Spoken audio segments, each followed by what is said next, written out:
As race time draws near, the drivers are all lined up opposite their cars for the traditional Le Mans start. 12, 11, 10, 9, 8, 7, 6, 5, 4, 3, 2, 1.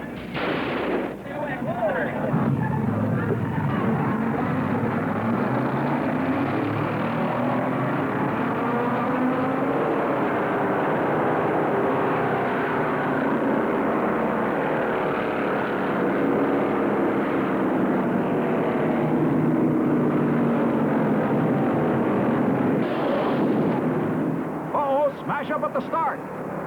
Number 51 Volvo runs right into number 12 Cobra.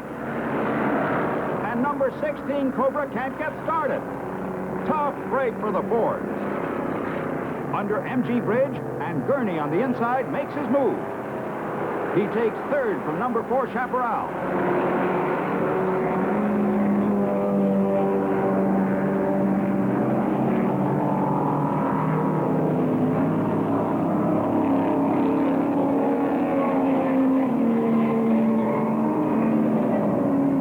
Up to the hairpin, Gurney charges Hall in number 3 Chaparral. But Hall holds second with number 22 Lola Ford in the lead. The Volvo that crunched the Cobra is still running, but it won't be for long.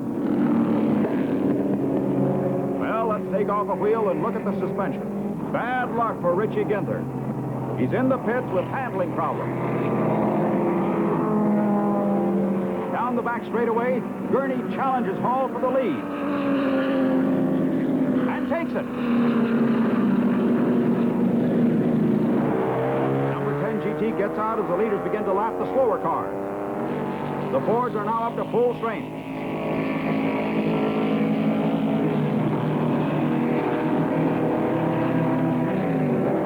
But storm clouds pose new questions as the leaders pull away from the field.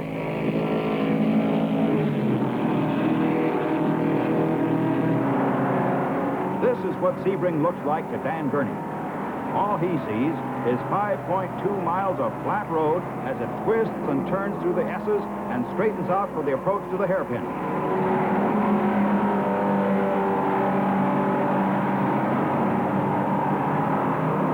This is a 260-degree turn. It's back off, clutch, downshift, brake, clutch, upshift, and gun it for the warehouse straight, heading for Webster Turn. There are 8 right turns, 4 left turns, and the S's to wrestle with on every lap. There'll be more than 200 laps. Onto the back straight, and Hall passes to take the lead away from Gurney.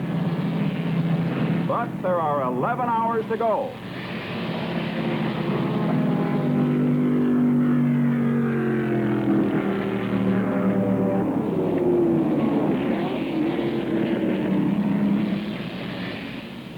Into the race, with Gurney still in hot pursuit of Hall.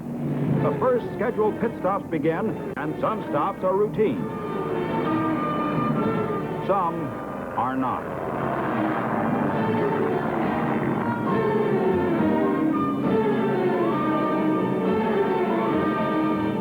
Heat is beginning to burn up cars and drivers. The man gets relief, but not the machine. While drivers work 2-hour shifts, the cars, with precautionary stops for tires and fuel, run all 12 hours, if they last. This old airport may look flat, but to these stiff-sprung cars, it's a washboard. If it weren't for seat belts and shoulder harness, drivers would have to hang onto the wheel just to stay in the seat. Dan Gurney makes his scheduled stop. But there's some unscheduled trouble. His gauge shows no oil pressure. Is it the gauge or something more serious? There's one factor you can't compute in racing: luck. The GTs and Cobras are running smoothly.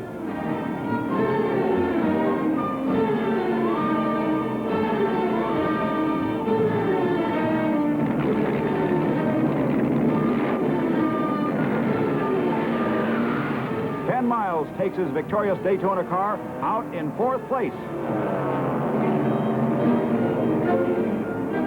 Gurney is through with a broken oil line. His crew wheels the pace setter off as Hap Sharp, Jim Hall's co-driver and partner, wheels the chaparral onto the track. Hall, just out of the car, shows the strain of 2 hours on the road. Bob Bondurant has had a chance to relax.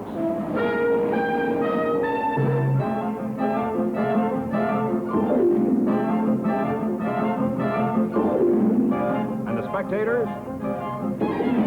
They find their own diversions as hour after hour of the race rolls on.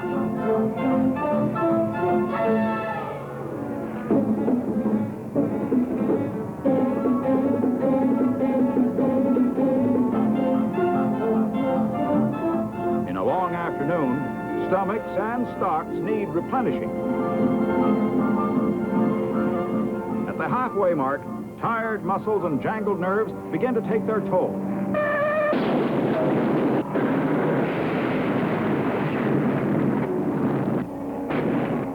A spectacular barrel roll flip. But safety equipment and harness protected the driver from injury. The chaparral has stretched its lead to an incredible 40 miles. But that enormous advantage may only be as good as the weather. With black rain clouds moving in, only the closed cars may be able to finish the race. The open cockpit sports cars should swamp.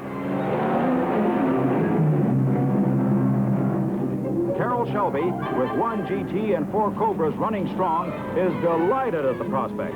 With a little help from the elements, he may catch the lead chaparral.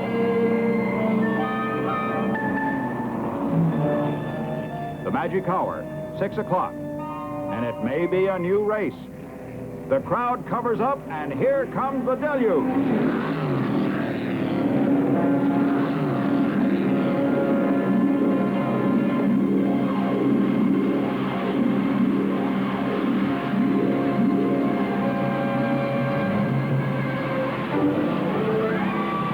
The track is awash.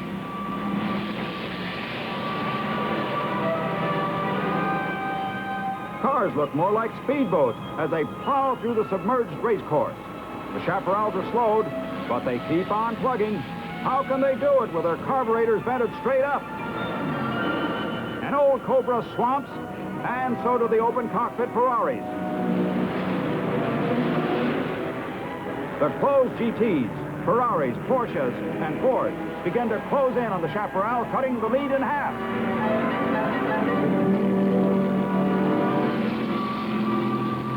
Number 4 chaparral spins, coming out of the Webster turn, but the rain subsides from a deluge to a downpour. Number 3 chaparral, with Sharp at the wheel, picks up the pace. Hall hopes for less rain, Shelby for more.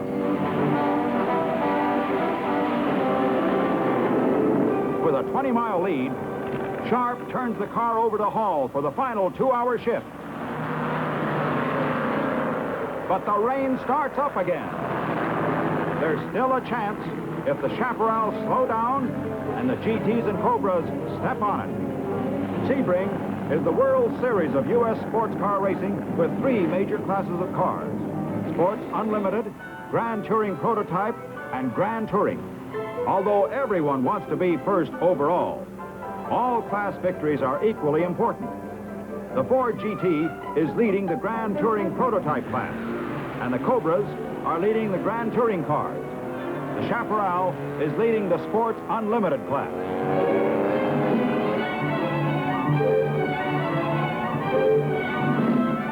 With 1 hour to go, the course is totally submerged. If you don't have lights, you stay with someone who has. In these last minutes and last laps, the challenge that is Sebring begins to show on men and machines. Many cars are entered with the knowledge that after this 12-hour goal, they will have to be written off. The prize money is small, but the test, supreme. If you have any opinion of yourself or your equipment, Sebring is the place to test it.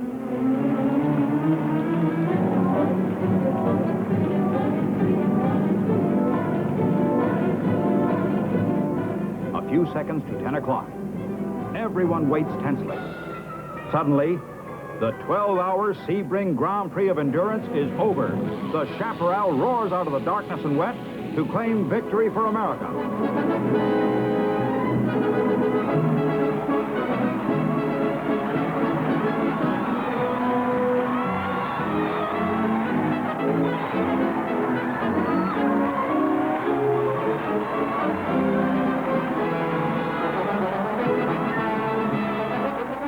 Cobra is first in the Grand Touring class.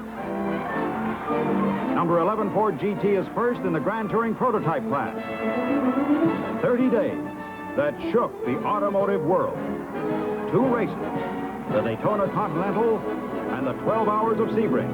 American entries took top honors in all 3 major classes. Where Europe once ruled the road, America now leads the way.